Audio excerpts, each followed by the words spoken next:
안녕하십니까. 말씀이 역사 안에서 실현됨을 보여주는 김명수 성경연구 말씀과 역사 시간입니다.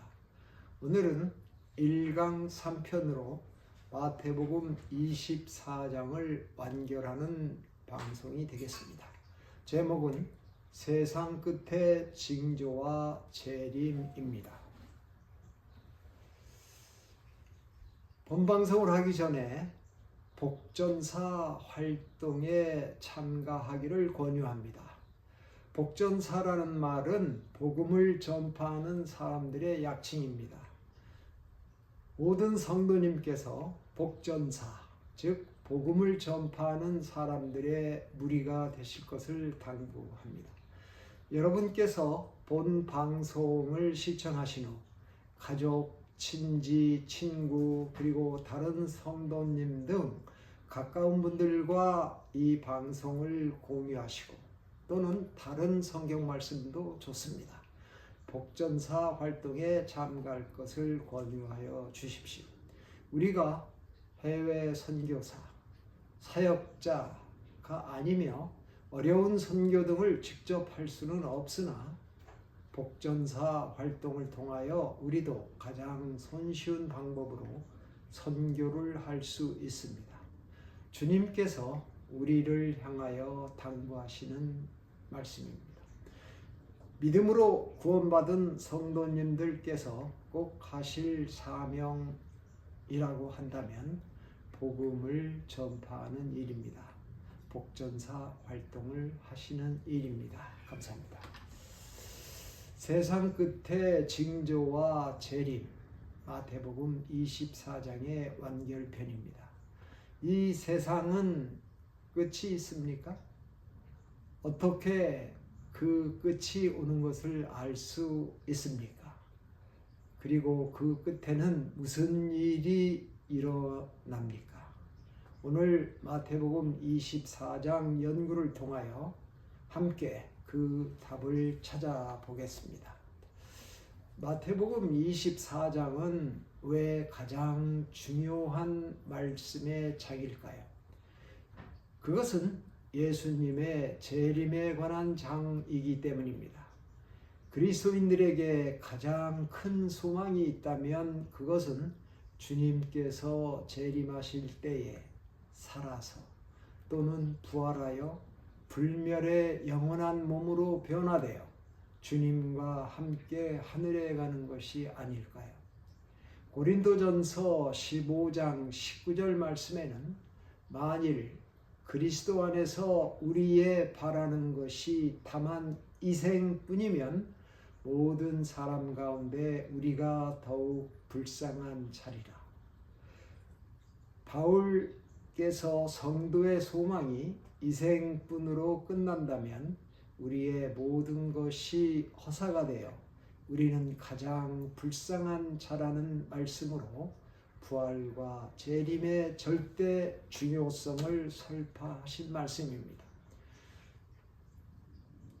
데살로니가전서 4장 16절에는 주께서 호령과 천사장의 소리와 하나님의 나팔로 친히 하늘로 솟아 강림하시리니 그리스도 안에서 죽은 자들이 먼저 일어나고 그 후에 우리 살아남은 자도 저희와 함께 구름 속으로 끌어올려 공중에서 주를 영접하게 하시리니 그리하여 우리가 항상 주와 함께 있으리라.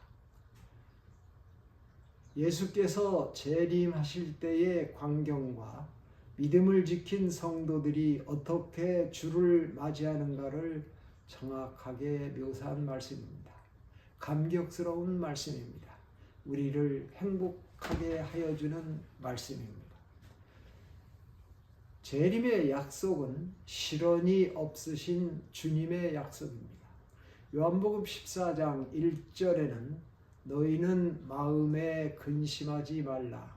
하나님을 믿으니 또 나를 믿으라. 내 아버지 집에 거할 것이 많도다.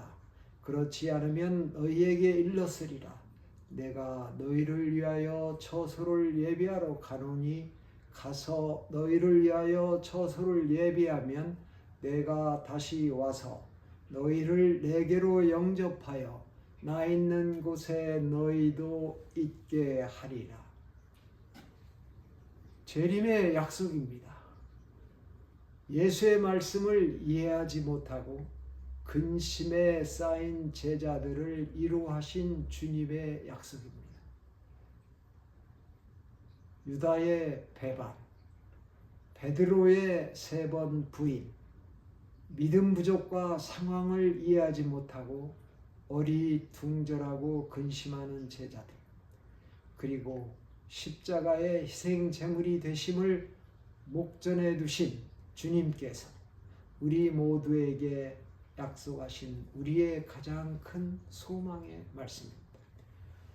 그 중요한 재림의 때를 알 수 있을까요? 마태복음 24장 36절에는 그러나 그 날과 그 때는 아무도 모르나니 하늘의 천사들도 아들도 모르고 오직 아버지만 아시느니라. 42절에는 그러므로 깨어 있으라. 어느 날에 너희 주가 임할는지 너희가 알지 못함이니라 라고 말씀하셨습니다. 재림의 때는 오직 하늘 아버지만 아신다고 주님께서 말씀하셨습니다.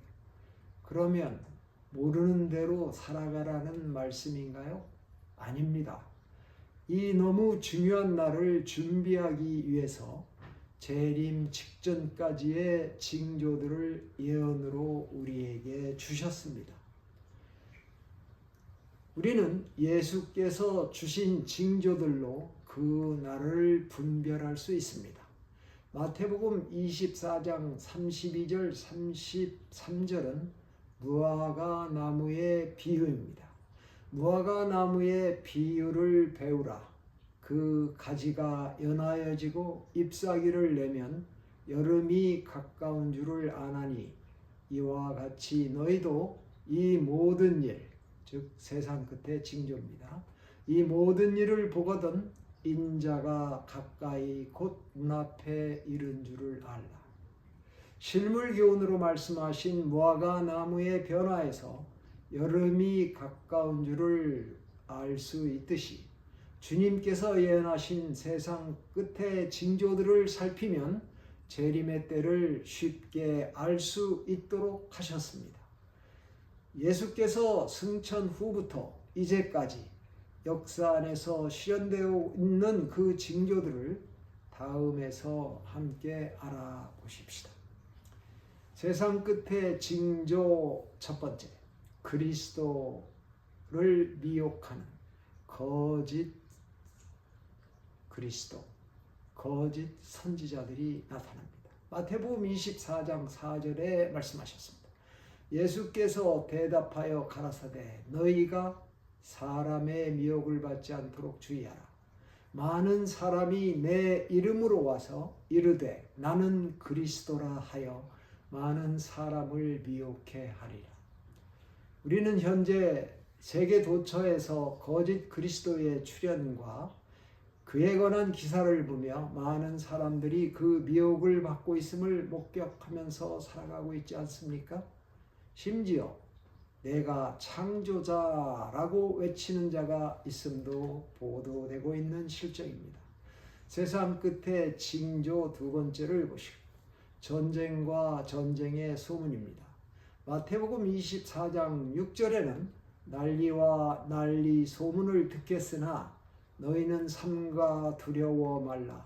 이런 일이 있어야 하되 아직 끝은 아니니라. 민족이 민족을 나라가 나라를 대적하여 일어나겠고.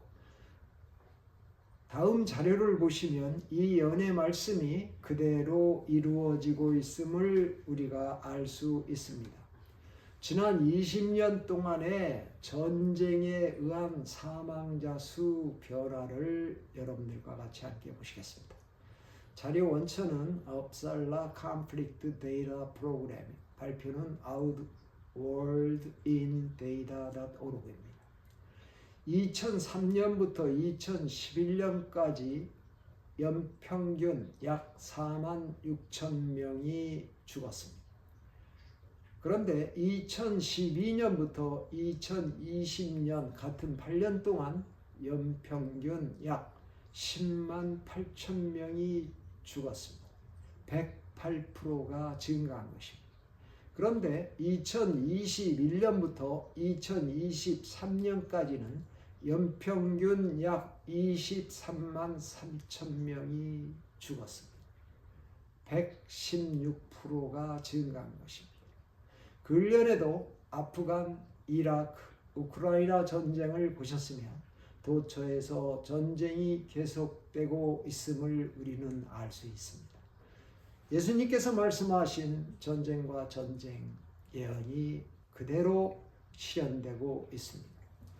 징조의 세 번째는 기근과 지진입니다. 마태복음 24장 7절에 분명하게 말씀하셨습니다. 저처에 기근과 지진이 있으리니 이 모든 것이 단지 재난의 시작이니라.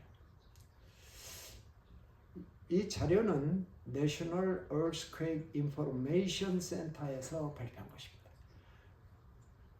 지구에서는 매년 약 2만 회의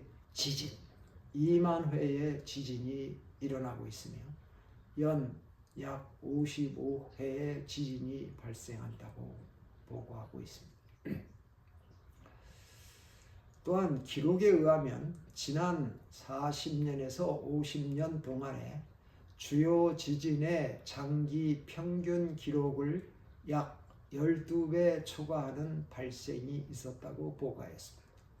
2023년 2월 6일에는 튀르키예에서 진도 7.8의 강진이 발생하여 독일 영토 넓이의 지역이 손상을 입었고 1,400만 명의 사람이 영향, 전체 인구의 14%라고 합니다. 집 잃은 사람도 150만 명의 이런 지진이 보도되었음을 우리가 알 수 있습니다. 징조 세 번째로 기근과 지진입니다. 인간의 최대 업적으로 산업혁명과 농업혁명이 꼽히고 있는데 그것들이 기후변화의 가장 큰 원인으로 지목되고 있으며 그로 인한 기후변화로 말씀과 같이 처처의 기근, 지진, 대형 재난이 꼬리에 꼬리를 물고 있습니다. 지진, 재난, 전쟁 등은 또한 기근의 주요 원인이 됩니다. 다음에 세계의 기근 상황을 간략하게 살펴보시면 더 이해가 될 것입니다. 이 자료는 BBC 월드 애틀라스 등에서 뽑은 자료입니다. 첫 번째로 1932년부터 1933년 동안 소비에트의 기근이 있었습니다. 이것은 홀로도모르 또는 The Ukraine Famine이라고도 합니다. 인간이 만든 우크라이나에서 발생한 기근으로 수백만의 우크라이나 사람을 사망케 하였습니다. 두 번째로 1943년의 벵갈 기근입니다. 굶주림, 말라리아 질병, 그리고 다른 질병 등으로 80만 명에서 380만 명이 사망하였다고 추계되고 있습니다. 원인은 전쟁 상황이었을 당시와 영국의 식민지 정책이 잘못된 것과 자연재해 등이라고 합니다. 대부분 인간이 만들어낸 기근입니다. 세계의 기근 자료에 의하면 다시 세 번째 1959년부터 1961년 사이에 중국의 기근입니다. 약 3천만 명이 굶주림으로 사망하였다고 합니다. 인류 역사에서 가장 큰 기근이라고 합니다. 이 기근 또한 인간이 만들어낸 기근인 것이 문제입니다. 네 번째로 1994년, 1998년 북한의 기근입니다. 60만 명에서 100만 명이 사망한 기근으로 극심한 식량 부족과 대량의 굶주림이 이어졌습니다. 원인은 홍수와 가뭄 등의 자연재해와 경제정책의 실패, 소연방의 붕괴로 상당한 원조가 중단되어서 그 원인이 커졌습니다. 이 역시 인간이 만들어낸 것입니다. 징조 네 번째로 환난과 죽임과 미움입니다. 사람들이 성도를 환난에 넘겨주고 죽일 것이며 모든 민족에게 미움을 받을 것이라고 예수님께서 예언하셨습니다. 이 환난과 죽임과 미움에 대한 절정에 대하여 세상 종말을 상징하는 무너지는 예루살렘, 제가 방송한 1강 1편에서 살펴보았습니다. 그러나 마태복음 24장 9절에서 예언하신 환난은 예수님 이후 모든 사람에게 적용되는 환난입니다. 이 환난에 대해서 살펴보겠습니다. 아주 중요한 내용입니다. 주님의 격려가 있었습니다. 환난을 당하나 담대하라. 요한복음 16장 33절의 말씀에는 이것을 너희에게 이름은 너희로 내 안에서 평안을 누리게 하려 함이라. 세상에서 너희가 환난을 당하나 담대하라. 내가 세상을 이겼노라 하시니라. 주님의 우리에 대한 관심은 우리의 평안입니다. 세상을 이기신 주님께서 우리도 세상을 이길 힘을 주실 것이기 때문에 담대하라고 격려와 사랑의 말씀을 주셨습니다. 그럼에도 환난은 극심한 것이었습니다. 예수께서 승천하신 후에 12 제자들이 겪은 환난을 간단하게 살펴보겠습니다. 12 제자들이 겪은 환난, 크리스천 퓨어 팀의 자료입니다. 예수님의 승천 후 제자들은 큰 도전을 직면하며 복음을 온 세상에 전파하였습니다. 각 사도들의 운명은 각자의 흔들림 없는 믿음의 증거를 보여준 것이며 유다를 제외하고 모두가 예수의 이름으로 순교하였습니다.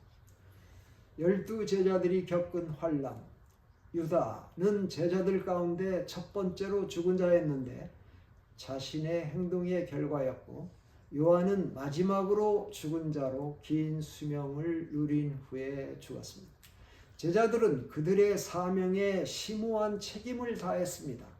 남편이며 아버지인 그들은 신성한 주님의 소명을 수행하면서도 그들의 인간으로서의 삶에서도 최선을 다했습니다. 12 제자를 1번부터 12번까지 차례대로 살펴보겠습니다. 첫 번째가 야고보, 제임스입니다. 야고보서의 저자입니다. 그는 첫 순교자인데 헤롯 아그리파 1세에 의해 처형당했으며 죽음 앞에서도 결연한 믿음을 견지하였습니다. 둘째로 안드레입니다. 앤드류죠, 영어로. AD 60년 경 로마 총독 이지아스에 의해 십자가에 처형당했습니다. 그러나 그의 십자가는 예수님의 십자가와 달리 X자형 십자가였으며 못에 박혀 죽음을 맞는 것이 아니라 그저 매달려 오래 고통을 겪다가 죽는 것이었습니다. 그것은 안드레의 죽지 않는 믿음을 반영한 것이라고 평가를 받습니다. 세 번째로 베드로입니다. 그는 네로치아에서 십자가형으로 순교했습니다. 예수님처럼 죽을 가치가 없다고 믿으면서 그는 십자가를 거꾸로 세워서 죽게 해달라고 요청했습니다. 그럼으로써 그리스도에 대한 존경과 자신의 겸손함을 강력하게 보여주었습니다. 네 번째로 빌립입니다. 빌립은 선교 사명을 위해 하이에라폴리스에 갔으며 그곳에서 거꾸로 세운 십자가에서 순교했습니다. 담대하고 관대함을 보인 빌립은 우리들의 영적 신앙 여행에서의 충심과 탄력성, 회복성을 반영토록 힘을 줍니다. 다섯 번째, 시몬입니다. 시몬은 AD 65년에 큰 용기와 믿음을 보여주면서 십자가형으로 순교하였습니다. 그의 죽음은 우리에게 우리의 믿음과 기꺼이 희생하는 깊이를 생각하도록 고치시켜 주었습니다. 여섯 번째로 유다입니다. 이스케리엇 유다죠. 12제자 가운데 하나였으나 은전 30개를 받고 예수를 배신함으로 불명예에 떨어졌습니다. 마태복음에서는 유다를 참을 수 없는 회한을 품고 자신을 목매달기 전에 돈을 반환하려고 하였고 회개한 것으로 제시합니다. 그러나 사도행전에서는 떨어져 내장이 파열되는 끔찍한 죽음을 당했다고 다른 설명을 하고 있습니다. 다른 모든 제자들은 예수님의 사명을 다하다가 죽음을 맞이했지만 유다는 자신의 잘못된 판단과 이기심으로 죽었습니다. 우리에게도 큰 교훈이 되는 사건입니다. 일곱 번째, 바울은 처음에는 교회를 박해하는 자였으나 다메섹으로 가는 길에 예수를 만나 후에 매우 충성스러운 제자로 변화되었습니다. 그는 네로치아에서 AD 66년 사이에 로마에서 목배임을 당하였는데, 목배임은 전형적으로 로마 시민을 처형하는 방법이었습니다. 그의 죽음은 복음 전파를 이유로 순교당한 것으로 여겨지며 그의 믿음에 대한 흔들림 없는 충성을 반영하여 주었습니다. 여덟 번째로 유다서의 저자인 유다입니다. 주드고 다데오, 세인트 주다의 별칭인 다데오라고도 불립니다. 그는 그리스도의 가르침에 대한 열렬한 주창자였습니다. 그는 AD 65년 끝까지 그의 믿음을 용감히 견지하며 십자가 틀 위에서 순교하였습니다. 아홉 번째로 우리가 잘 알고 있는 나다나엘, 바돌로메입니다. 그리스도의 가르침에 열렬하여 인도까지 가서 마태복음을 가르쳤습니다. 그의 생애는 순교자로서 끝이 났는데 그의 처형 방식에 대하여는 살아있는 채로 피부를 벗겨냈다는 주장 또는 목배임을 당하였다는 주장이 있어서 학자들 사이에서도 논란이 있습니다. 이는 그의 흔들림 없는 믿음에 대한 증거라고 합니다. 열 번째로 알페오의 아들 야고보입니다. 그도 순교하였다고 믿어지는데 상충되는 설명이 있으나 AD 60년대에 예루살렘에서 돌로 맞아 죽었다는 설이 가장 유력합니다. 죽도록 그리스도의 가르침에 헌신하였음은 예수의 초기 제자들의 헌신에 대한 강력한 반영입니다. 11번째로 요한, 예수께서 사랑하셨던 사랑의 사도로 불리워지는 요한은 유배지인 에베소 반모섬에서 자연사하였다고 널리 믿어지고 있습니다. 어떤 전통은 요한은 유태인에 의하여 순교당했다고도 주장합니다. 또 다른 전통에 의하면 펄펄 끓는 기름솥에 처형시켰으나 죽지 아니함으로 반모섬으로 귀양보냈다는 주장도 있습니다. 그의 예수에 대한 헌신은 죽을 때까지 꾸준하였고 지속적이었다는데 의심할 바가 없습니다. 12번째로 도마입니다. 도마는 인도에서의 복음 전파로 유명하며 그곳에서 비극적인 순교를 하였습니다. 그는 창으로 죽임을 당하였는데 마지막 숨을 거둘 때까지 그의 믿음에 굳건히 서 있었다고 합니다.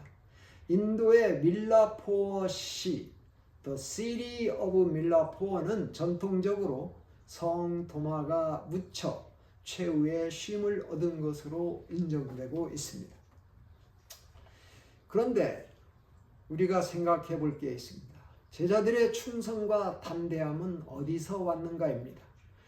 그들은 처참한 처형을 당하면서도 마지막 모습은 평안이었습니다.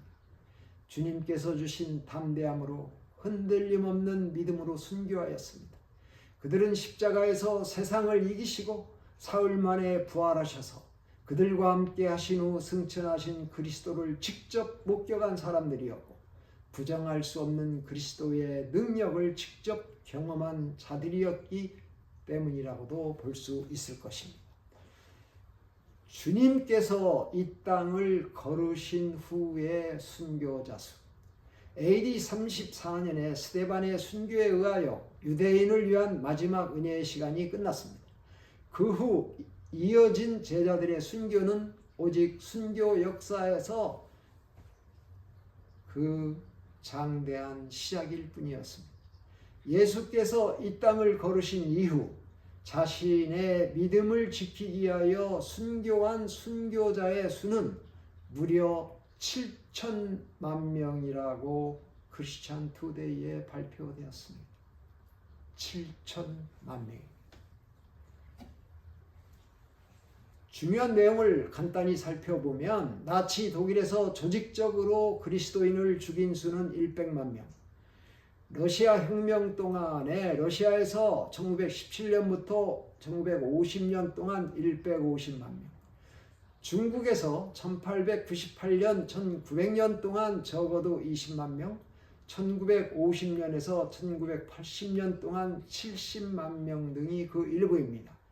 놀라운 것은 현재도 매년 약 10만 명의 순교자가 집계되고 있는 것입니다.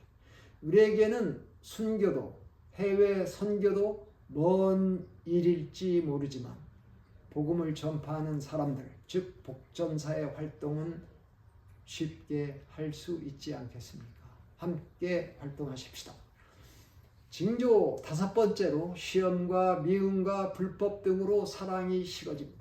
많은 사람이 시험에 빠져 서로 잡아주고 서로 미워하며 불법이 성함으로 많은 사람이 사랑이 식어질 것이라고 마태복음 24장 10절 12절에 말씀하셨습니다.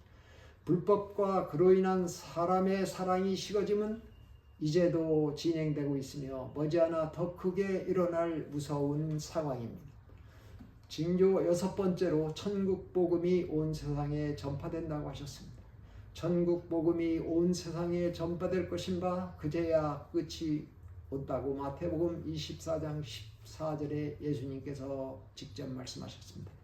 세상 끝은 천국 복음이 세상에 전파되어야 이르게 됩니다. 우리는 이를 위하여 각자의 능력대로 각자의 삶의 현장에서 천국 복음을 온 세상에 전파해야 할 것입니다. 7번째, 천체에 큰 이변이 발생합니다. 그날 환난 후에 즉시 해가 어두워지며 달이 빛을 내지 아니하며 별들이 하늘에서 떨어지며 하늘의 권능들이 흔들릴 것이라고 마태복음 24장 29절에 말씀하십니다. 그때에 인자의 징조가 하늘에서 보이겠고 땅의 모든 족속들이 통곡하며 그들이 인자가 구름을 타고 능력과 큰 영광으로 오는 것을 볼 것이라고 마태복음 24장 39절에 말씀하셨습니다. 명확하게 예언으로 우리에게 주셨습니다. 저는 이 예언의 말씀이 역사 안에서 반드시 실현될 것을 믿습니다. 8번째 징조로 멸망에 가증한 것이 거룩한 곳에 선다고 하셨습니다. 마태복음 24장 15절 16절에는 그러므로 너희가 선지자 다니엘의 말한 바 멸망에 가증한 것이 거룩한 곳에 선 것을 보거든 그때 유대에 있는 자들은 산으로 도망갈지어다. 로마가 성전에 침입하였을 때를 말하고 있습니다. 로마를 멸망에 가증한 것으로 거룩한 곳은 성소를 지칭하고 있습니다. 이 내용에 대해서는 1강 1편 무너지는 예루살렘에서 말씀드렸습니다. 9번째 징조로 창세일의 가장 큰 환난입니다. 마태복음 24장 21절에는 이는 그때에 큰 환난이 있겠습니다. 창세로부터 지금까지 이런 환난이 없었고 후에도 없으리라. 그날들을 감하지 아니할 것이면 모든 육체가 구원을 얻지 못할 것이나 그러나 택하신 자들을 위하여 그날들을 감화하시리라. 택하신 자들을 위하여 환난의 날들을 감하여 주시겠다는 자비로운 약속이십니다. 10번째 징조입니다. 거짓 그리스도들과 거짓 선지자들이 큰 표적과 기사로 택하신 자들을 미혹하리라. 마태복음 24장 23절 24절의 말씀입니다. 그때 사람이 너희에게 말하되 보라 그리스도가 여기 있다 혹 저기 있다 하여도 믿지 말라. 거짓 그리스도들과 거짓 선지자들이 일어나 큰 표적과 기사를 보이어 할 수만 있으면 택하신 자들도 미혹하게 하리라. 그렇다 하여도 믿지 말라. 번개가 동편에서 나서 서편까지 번쩍임같이 인자의 임함도 그러하리라. 이 말씀에는 많은 사람들이 미혹될 것이 전제되어 있습니다. 오직 그리스도의 말씀만을 마음에 담아두고 그리스도께서 말씀하신 번개가 동편에서 나서 서편까지 번쩍인 때에야 그리스도 인자가 임하시는 것을 마음에 꼭 담아두십시다. 두려운 예언입니다. 표적과 기사 앞에서 굳건히 설 사람이 적을 것이기 때문이지요. 많은 사람이 미혹될 것입니다. 11번째로 해, 달, 별들의 변화가 있을 것입니다. 마태복음 24장 29절 말씀에는 그날 환난 후에 즉시 해가 어두워지며 달이 빛을 내지 아니하며 별들이 하늘에서 떨어지며 하늘의 권능들이 흔들리라. 지금까지 이어오던 하늘의 체제의 격변을 언급하신 것인 바 이러한 일은 예수님의 재림 직전에 일어날 징조로서 그리스도의 승리를 장식하는 재림이 이어질 것을 보여주는 징조입니다. 12번째로 인자의 징조가 하늘에 나타난다고 했습니다. 마태복음 24장 30절에는 그때 인자의 징조가 하늘에서 보이겠고 그때 땅의 모든 족속들이 통곡하며 그들이 인자가 구름을 타고 능력과 큰 영광으로 오는 것을 보리라. 저가 큰 나팔소리와 함께 천사들을 보내리니 저희가 그 택하신 자들을 하늘 이 끝에서 저 끝까지 사방에서 모으리라. 인자의 징조는 성도들에게 큰 환희의 순간이 되지만 예비되지 않은 자, 충성과 지혜가 없는 종들에게는 영원한 몰락의 순간이라고 하겠습니다. 예수님께서 예언하신 세상 끝의 징조들을 살펴보았습니다. 환난의 내용에서도 살펴봤습니다. 그런데 참으로 이상한 일은 과학자들도 세상 끝의 징조를 말하고 있다는 것입니다. 지금까지는 그리스도께서 우리에게 예언하신 세상 끝의 징조들을 살펴보았으나 과학자들의 세상 끝의 징조를 살펴보겠습니다. 간단히 보겠습니다. 기후학자들은 기후변화로 지구의 온도가 상승하여 남극, 북극 그리고 높은 산 등의 만년설이 녹으면서 지구는 물로 뒤덮일 것이며 온도 상승은 매 5초마다 원자폭탄이 폭발하는 상태로 이루어진다고 합니다. 그러한 결과 지구의 모든 생명체는 죽게 될 것인데 지구는 오랜 세월이 지나면 다시 소생할 것이라고 합니다.